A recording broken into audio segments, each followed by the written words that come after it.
Hello everyone, welcome back to another video, and today I will be testing the Koenigsegg Jesko in multiplayer in Asphalt 9 in its own trial series, which ended quite a while ago. So it's at 6 stars, rank 4826, which is basically golden. And as I said earlier, these are some of the races that I got from the trial series, which ended like, I don't know, 3 days ago. So the Koenigsegg Jesko is a high-end Class S car. It's one of the kings of the game with extremely high top speed, although the Venom and I don't know what are faster, but the Jesko can be a bit too fast for me to handle when it's at its maximum top speed, as we'll see in one race later in Scotland, a very top speed oriented track. Quite unlike the map we have now, which is the Caribbean, the track variant is peer pressure. So now it's already the Arash AF10 trial series, and I haven't got my Batista video out yet. I'll try to rush that as soon as I can. Probably will do it after this video. It's the, I guess you can call it night time now. It's 9:45. So as I said, the Jesko is one of the kings of the game with extremely high top speed, but it was recently kicked out of Class S Elite after the Hennessy Venom F5 was introduced, because if you didn't know already, elite events only consist of the top 5 highest ranking cars of each class, and if that kind of lit a light bulb in your brain, I guess you could have already figured out that one car will be out of Class S Elite because of this update, because you're bringing the Koenigsegg Chimera with an ending rank of 5085, the third car only to do so. So the Asphalt will be the one which will probably be out of Class S Elite. And yeah, that's a little bit info about this update and elite events. So I have changed my video intro from a crazy 11 to 12 seconds to a mere 5 seconds. It's basically to help with I don't know, viewership time, so that people don't really like skip the intro and I don't really get poor viewer retention or whatnot in my videos. So I want to get to the real stuff as soon as possible. That's why I cut the intro time by half. The outro time will be the same. It will be the same outro, and I'll also be uploading a new channel banner and probably a new channel logo by the end of this year. Probably in time for Christmas, which is 3 days or 3 days away from now. Today is the 22nd as I'm recording this voiceover. Christmas is on the 25th on a Saturday. So we are on to our second race on Nevada Desert Run or Desert Life. I can't remember the variant, and here this blue Jesko just bumps us out of nowhere.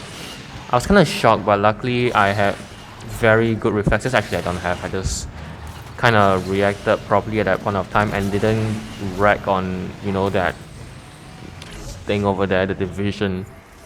It's really easy to wreck it, especially if you are that distracted and you have a sudden incoming army of speed charging your way. So that was a very close save, I might say. So we are on to our third race on Scotland Ancient Ruins. So now it is the 4th Drive Syndicate ongoing, as well as the Bugatti Chiron special event. So the main featured car in DS4 is the Koenigsegg Chimera, which is, as I said earlier, the third car, the only third car. I don't know how I'm supposed to say it, but it's the third car to have an ending rank of above 5000. And then we had a pretty speedy section of Scotland. The route that I took was supposedly the correct one, but it's actually not the fastest route. The fastest route is actually to jump off a little hidden, not really hidden, but some people may not notice this, but there's actually a ramp on the first floor of the first ship you go into. If you manage to reach that ramp and jump to the right, it's actually a pretty nice shortcut. But with this car's handling at 40, I don't know what, I don't think that the shortcut is easy to make. I think that shortcut is only for the more agile cars. I remember there was this time, I think last month, I was trying this new shortcut.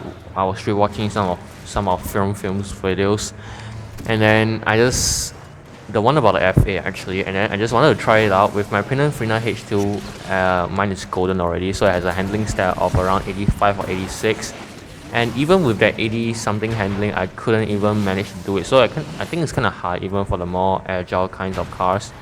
And here we are on our 4th race on Osaka Baling Start. We have a bit of a kerfuffle with that Jesko earlier on. And also now is a very interesting MP1. It's a Class D only first multiplayer season. So I'm using some really weird choices such as the Mazda Furai, and earlier in the leagues I also tried to use the Nissan 370 and a Leaf. And I must say it turned out pretty well. I think the Jesko actually kind of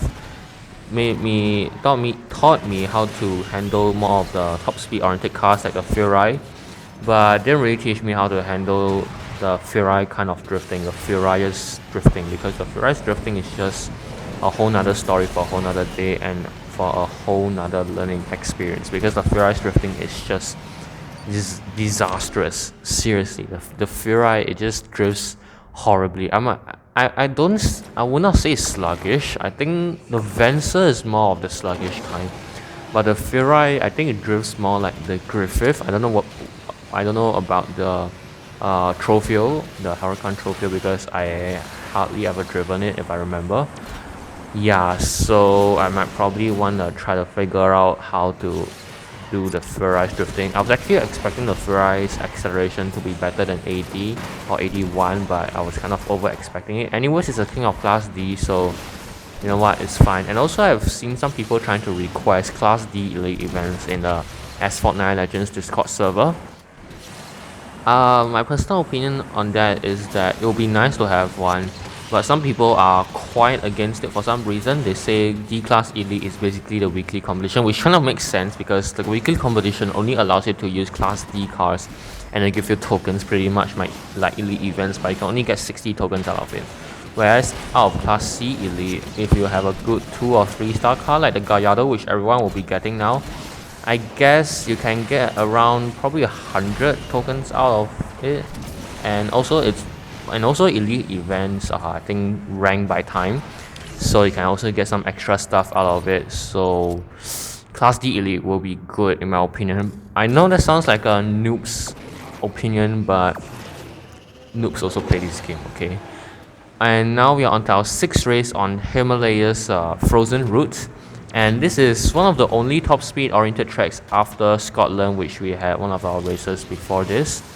So talking about top speed orientation or top speed oriented tracks, I guess that Himalayas and Scotland will mostly be the only more top speed tracks in this game, because we recently had Buenos Aires, which I can even go as far as to say that it's a Corvette's worst nightmare. And by Corvette, I really mean the Grand Sport, the Class B spammers car. Why I say that is because it has a ton of ridiculous turns.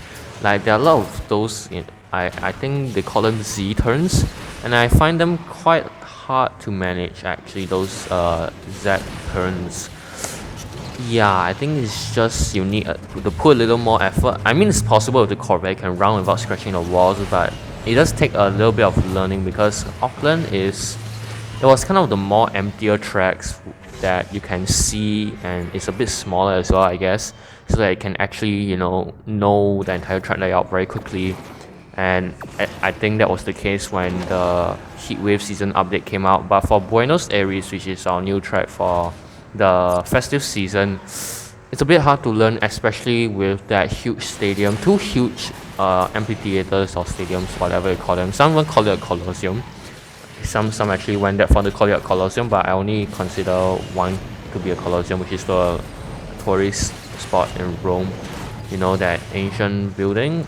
I'm not really sure how to describe it, but that's the only thing I consider as a Colosseum. Anyways, the map is just huge and it's quite complicated. A lot of buildings, tall buildings, and then ramps that you can fly across. I recently watched Gaming with Awesome's video, and then there was this section that you could get a ramp and then go to the other side, and then I just didn't know there was a ramp that, like, I think it's a bit packed, but a lot of people say that it's a very beautiful track, and I kind of do agree. Like, obviously it is, but it's just very hard to learn. And luckily luckily there are some long straight sections, and I say that as we do this lousy punch drift, and I kind of figure half the day on how to get out of it, and I suddenly remember I could shockwave and turn left out of it.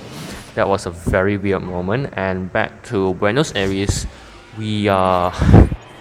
it's just that I will say it's a pretty messy track. I think there are a lot of, it kind of reminds me of New York.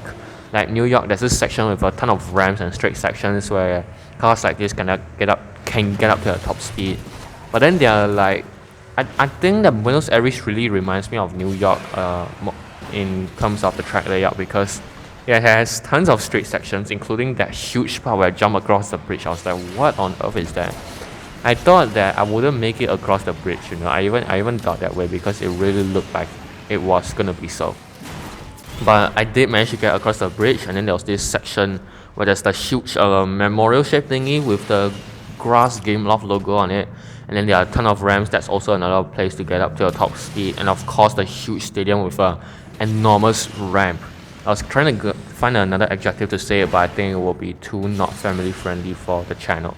So I'm gonna just say it's huge, okay? So we are on to our last race on New York Leaps and Bounds. I think this is a variant, and I will give my general review of the Koenigsegg Jesko. Overall, it's a very, very good Class S car, extremely high top speed, average but good enough acceleration, handling is good, drifting abilities are really, really good, and natural efficiency, despite not being the best, is still quite powerful to get this car running at its peak performance. So thank you guys so much for watching this video. Do leave a like and subscribe if you have enjoyed this video so far, and subscribe for more Asphalt 8 and 9 content, and I'll see you in the next video. Goodbye.